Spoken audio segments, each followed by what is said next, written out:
Hi, I'm Erin Marcus, former corporate executive turned entrepreneur and founder and CEO of Conquer Your Business. Welcome to the Ready Yet podcast.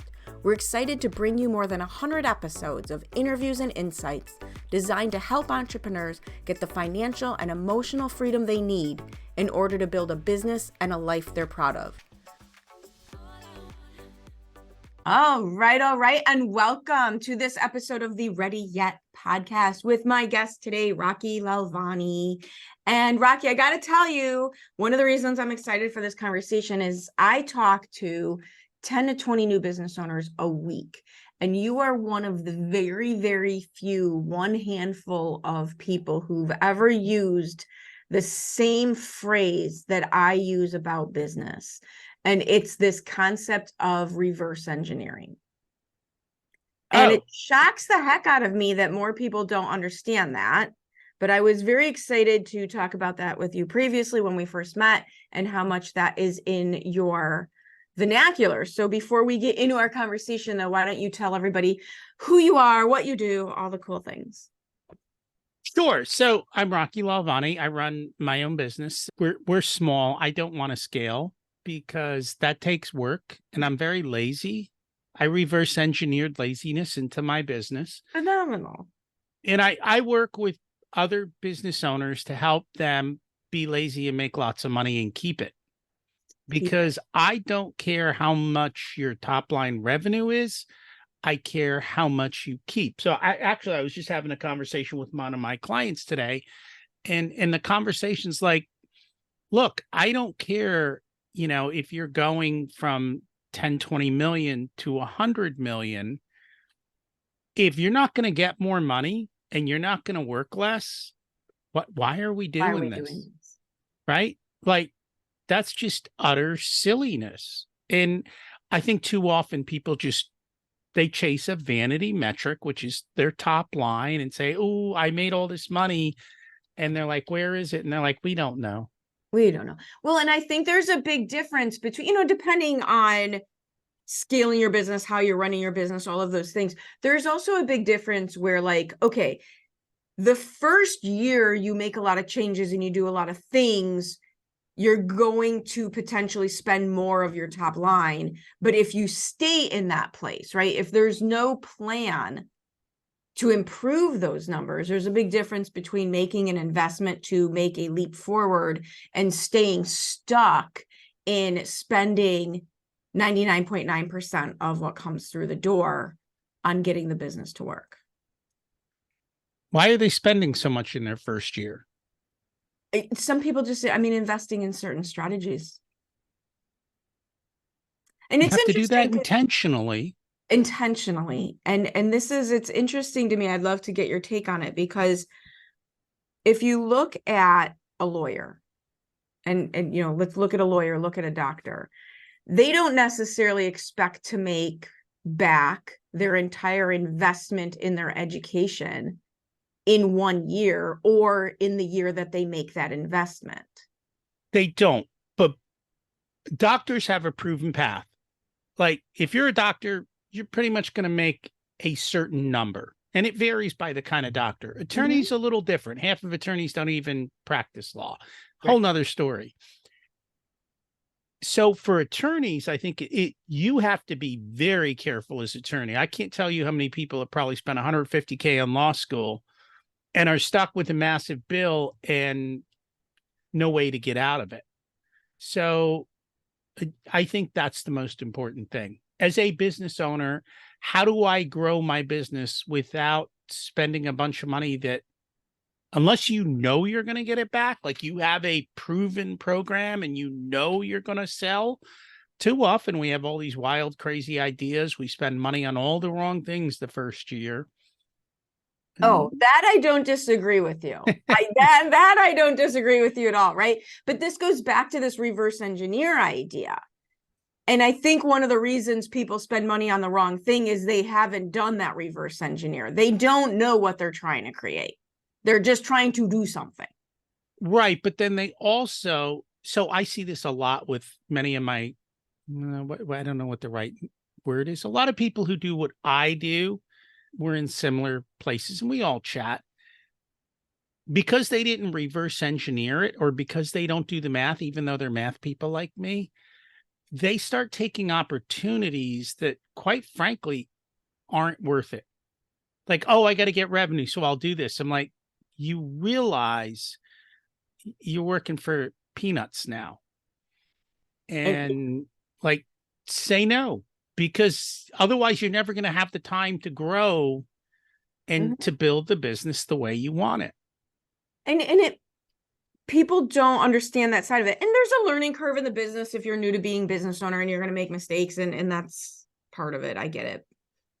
Shorten your learning curve as much as you can, but there has to be a point where you're doing an ROI assessment on the investments that you're making. And one of the mistakes that I've seen over and over again is like, okay, well, if I make an investment to take advantage of this opportunity, what other costs are there in order to make that opportunity work? And that is one of the places I've seen people go really horribly awry. Like, so for example, they'll pay to be part of a group, they'll pay to be a sponsor. And that's a strategy that where I use it, it works, it's fine. But if you don't know all the other associated costs with doing a good job at that opportunity, making the most of it, a lot of these opportunities are 3 and 4 times as much money is what they look like on paper. We don't believe in putting money behind marketing, which is what you're talking about, paying to be these. We don't believe in putting money behind marketing until we have a proven message that works. Oh, absolutely. Absolutely. But if you're a beginning business owner and you're going to all these events and paying for all these events, you don't have a proven sales process yet, most likely. Yeah, unless you've got sales under your belt. I was going to say, I mean, because there has to be a place for you to go vet your offer. Yeah. Right. There has to be you can't get sales unless you vet your offer, right? Unless you've been out there and had these conversations. There's different times to use events. There's different times to use rooms. There's different ways. I will go to events to test my language, right? To test what's landing, talking to hundreds of people over the course of 2 days to see what responds, what doesn't respond, what works, what doesn't work, because it's a fast track as opposed to if I was just trying to do that one person at a time. Okay. So here's what we do. Mm-hmm. If you're a new business owner and you have no money, okay, or you have money and you want to waste it, not, figure out where the event is locally. Do not go to the event. Go to the bar. Okay? You'll meet everybody you need to meet. They'll all be wearing a name tag. They'll all be just chatting away, thinking you belong there. I did that on LinkedIn, where there's certain networking groups that I was part of, and then I just wasn't getting anything out of it. But I saw, like, well, you can tell who's connected to who, and I could just reach out to them myself. I didn't have to be part of an expensive networking group. I can tell by who's commenting on what, and going from there. Yeah. Yeah. I think people too often want to throw money at things to make it easy. That right? I absolutely agree with. They're looking for an easy button. They're looking for an easy button. The easy button doesn't work. No. It doesn't. So it's funny because I get emailed 10 times a day, but the same stupid email drives me up the wall. What would you do if we could give you another 20 to 50 phone calls with potential clients a month? And I'm like, my head would explode. I can't deal with that many calls. That's too much work for me. And I'm like, yeah. And so the other one was, I got one the other day. I was actually going to respond to him. We've built we've helped people build 7 and 8 figure businesses. I think he was talking with YouTube ads or something. Right. And so he's emailing me, trying to get me to talk to him. And I was going to respond because he emailed me like 4 or 5 times. I looked at the thread. Why are you emailing me when YouTube ads work Like, seriously. I did the same thing. So when I do those to the people who I can tell, sometimes I can tell how the messages come in, and I'll get all these messages about wanting to help me with my SEO. Well, you found me, so clearly it works, right? I'm doing Well, something right. You found me. but that's not the point. If you're going to help me with SEO, what's wrong with your SEO? Why are you calling me? Does your SEO suck? right. Like, seriously. You This know, is the, like, when we take a step back and think about it, we're like, wait a minute. But I will tell you what these people are really good at: selling you on the concept of whatever it is that they're selling, not actually doing the work. So here's a dirty little secret. The best people are not the best marketers. And the best marketers are usually not the best providers. So be careful who you're listening to. Oh my God, I've seen that so many times where people get very, very good. For example, they take a class and learn how to make an offer from the stage, right? That's a whole thing. Make an offer from the stage, sell from the stage. I have events, I sell from the stage. That's fine. Didn't start out that way, right? But they get great at selling from the stage, but they have no client fulfillment process. Well, they don't need one. You know why? Well, people aren't going to stay with them. Well, people who buy from the stage generally don't. They buy because the excitement. They don't actually do the work, so they don't really need fulfillment. Right. Depends on the stage. But they might ask for your money back. Depends on the stage. Yeah. But so what do you see? One of the things that I say does work. I always go back to this idea, like reverse engineer being a thing. What are we trying to create? What do we actually want? Not just dollar. That's where it starts. Not just how much money, but to your point, I'm lazy. I don't want to work a lot, because you can make a lot of money doing a little work or a lot of work. They're both possible. That's why you have to reverse engineer it.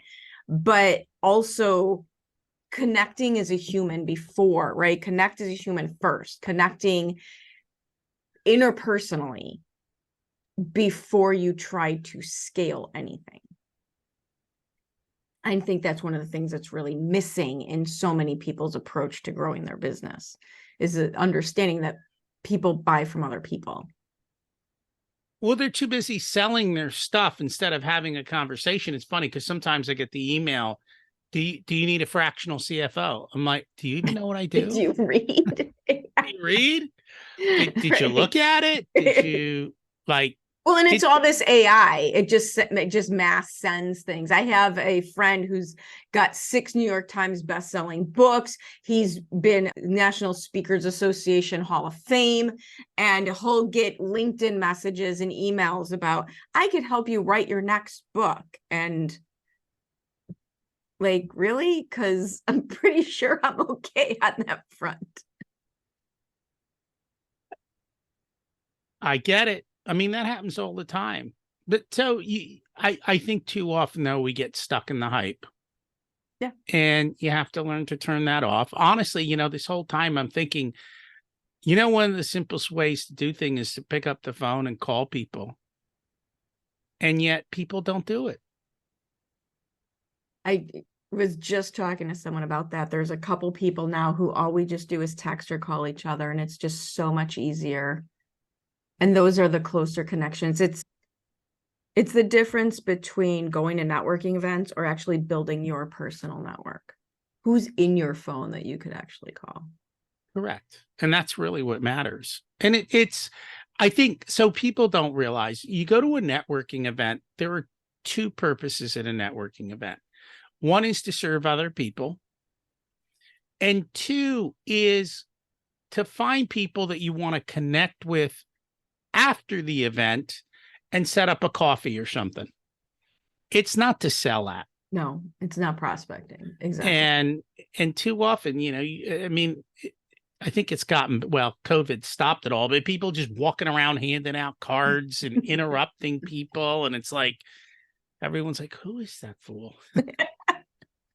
Well, and I said, if you think about that, and then how the world's gotten to be so online. To me, when you connect, someone sends you a LinkedIn request, a Facebook request, friend request, and you click yes, and then they immediately start pitching you. If in the real world, that would be like somebody going into a networking event and just running from person to person to person. Want to buy my thing? Want to buy my thing? Want to buy my thing? They would look so ridiculous in person doing that. And yet that is what people do online.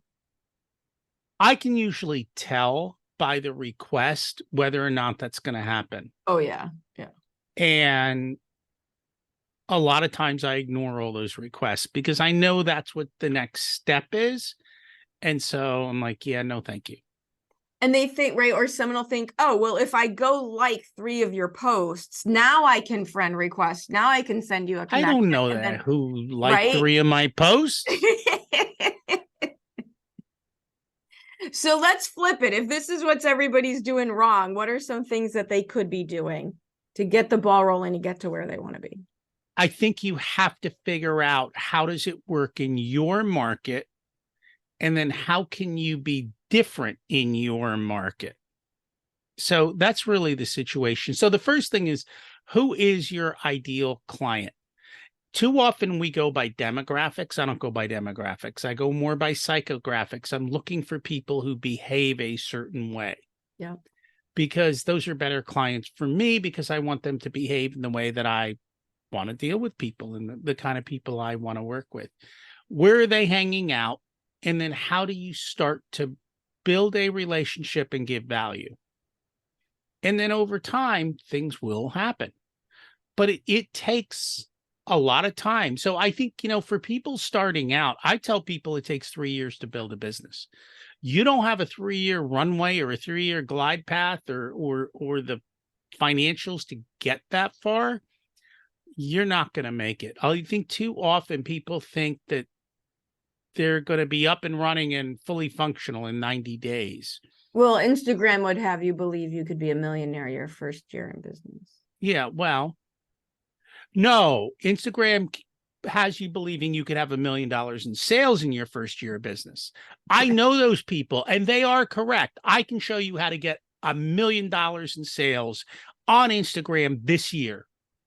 Do you want to know the catch? It's going to cost you about 1.2 million in advertising and delivery and fulfillment. Exactly. That's all. You said earlier that great marketers are not good at the thing, and people who are great at the thing aren't great marketers. And I say that about client avatar. Like when I talk to newer business owners or struggling business owners, and I start talking about what's your niche and who's your ideal client avatar, they're the ones that say, I can help anyone. And I will tell you that I have never talked to a massively successful business owner who says that. I've never talked to a massively successful business owner who has said to me, I can help anyone, or I want to work with everyone, or they didn't know their avatar. I can help everyone, but I choose not to. You don't want to. Exactly. Because 80 to 90% of those people, won't pay me, right, or they're just not, it's not a good fit. Right. They're not ready. It's not a good fit. I say that as well, right? It's like, they're not going to like me. There's a lot of people out there who are not going to like me because of what I believe in and how I choose to move forward. Absolutely. So how did you start doing what it is that you're doing? What's your origin story, as it were? So looking backward, I see how everything goes together. But to start the business, actually, there were multiple, like I spent a lot of time investigating and testing the market. And so my original business idea had nothing to do with business finance. It was all on the personal finance side. And I came to realize that it wasn't a market that was going to work. Like, as much as I could teach people how to become millionaires in 10 years, nobody was willing to pay for it. Mm. Nobody was willing to wait 10 years to become a millionaire. They all listened to the marketing guy who took 10 grand and told them they could do it this weekend. right? And that, so you have to find that product market fit. Once I found out business owners weren't looking at their financials, I was like, oh, they've got a problem and they're going to need to fix it or they can't make payroll. And so, and I still took another year or 2 years testing the market. And then I think the final step was partnering with Profit First, Mike McAllowitz, and all of them, because I was like, oh, I could build this, but I was like, but I don't want to. That's right. Not, that wasn't the part you wanted. It wasn't the part I wanted. And I didn't want to spend the time and effort doing that when I could go out and actually get clients and do the part I wanted. So that was kind of the story. And then the rest is history. But it took a lot of time to think through it, figure out pricing, realize what pricing could be. And then starting with, hey, we're going to start with, hey, we'll take anyone who walks in the door. Now we're very picky. So, but that takes time. That's not day one. In the meantime, yeah, we really looked at the concept of how much do I want to pay for marketing?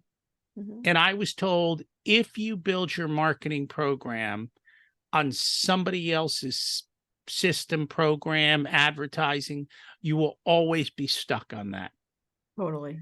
And so I said, well, I'm just going to build it myself. We're not going to spend on that. We're not going to spend on this. We'll be careful what associations we join, because once you start going, you really start to get the ahas. Oh, that isn't what I thought it was. Or a lot of these networking groups are everyone handing everyone leads, but it did not fit.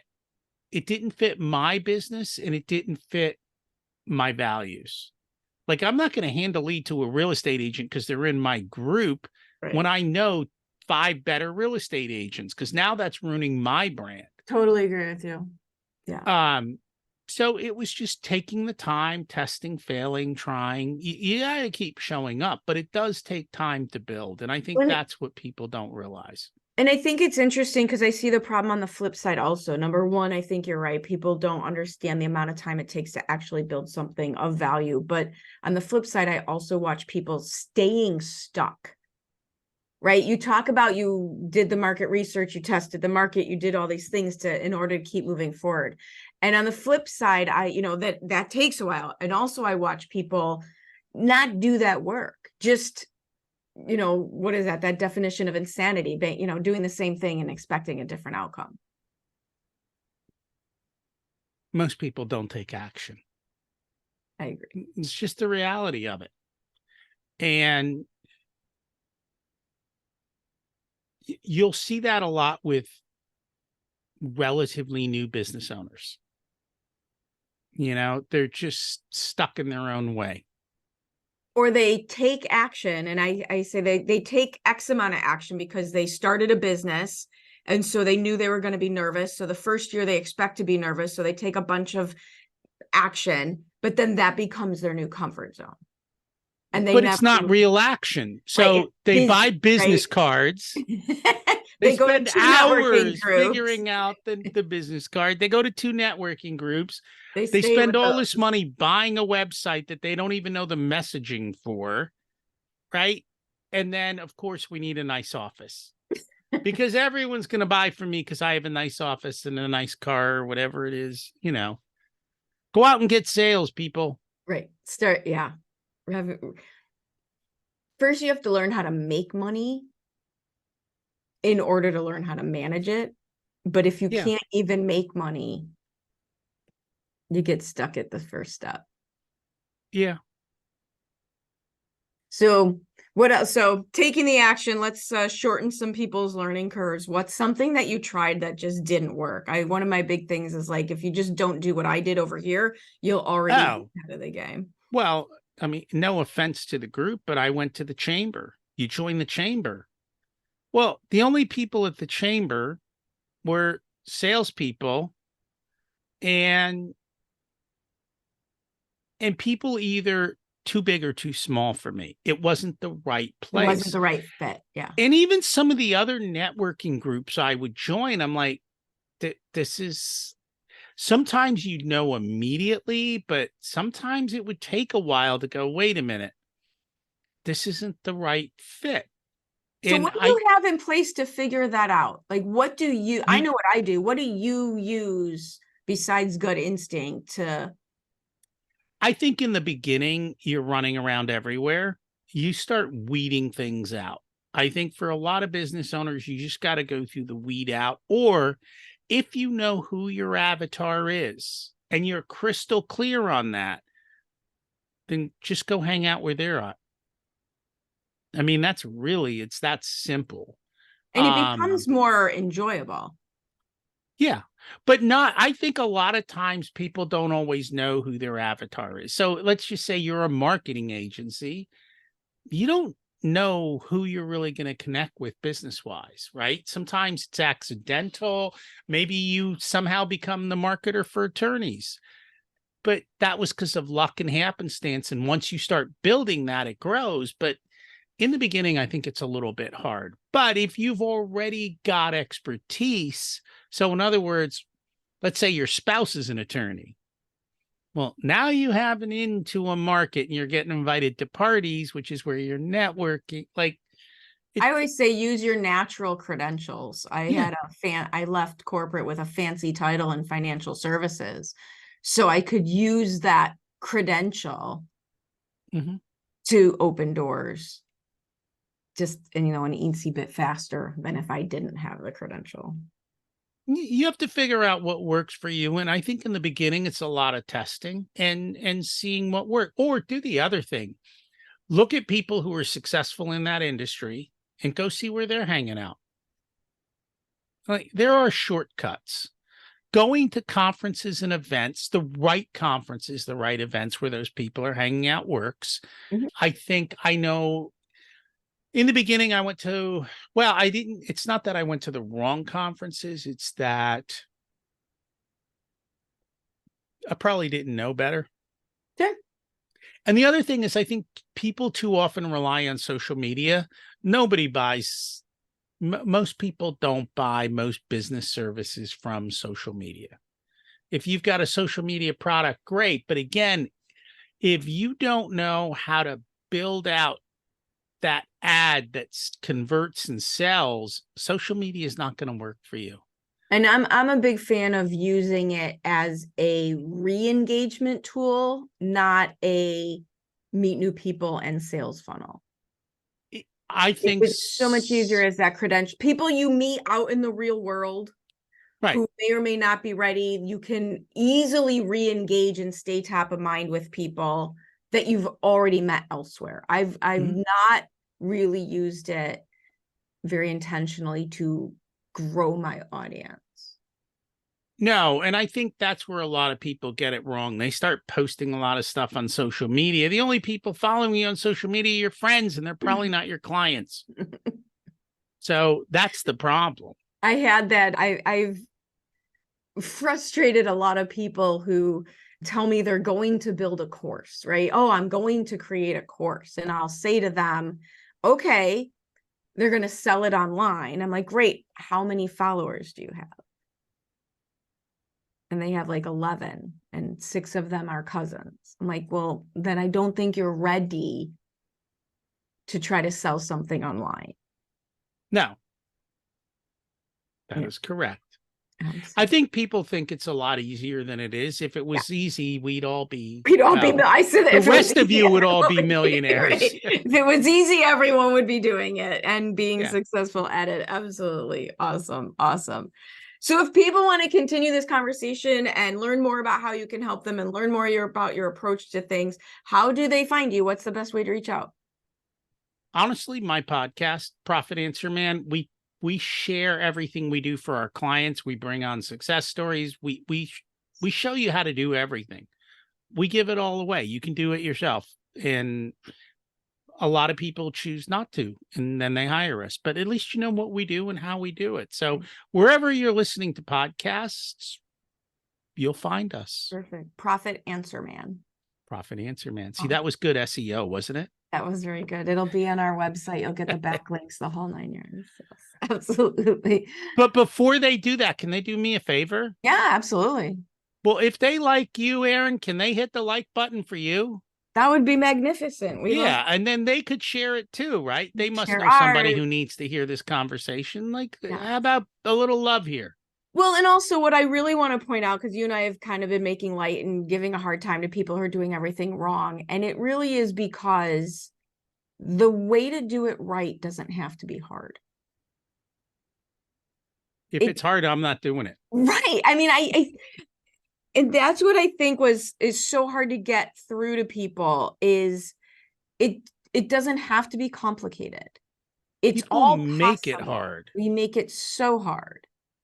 And it just doesn't have to be that complicated.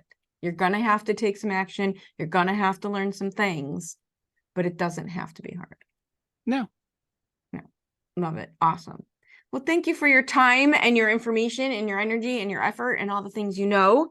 So thank you, thank you, thank you. And, Profit Answer Man, go listen, reach out. I'm the same. I agree with you. I give it all away. Just go make it happen. You'll make it happen. Awesome. Thank you. Thank you. I hope you enjoyed this episode of the Ready Yet podcast. I truly enjoy bringing these stories of success and inspiration to you. Please join us in our mission to empower entrepreneurs to be in charge of their businesses and in charge of their lives by sharing this with anyone you know who would benefit from our tactical and motivating advice, leaving us a review, and letting us know if there are any particular topics you would really appreciate hearing about. See you next time.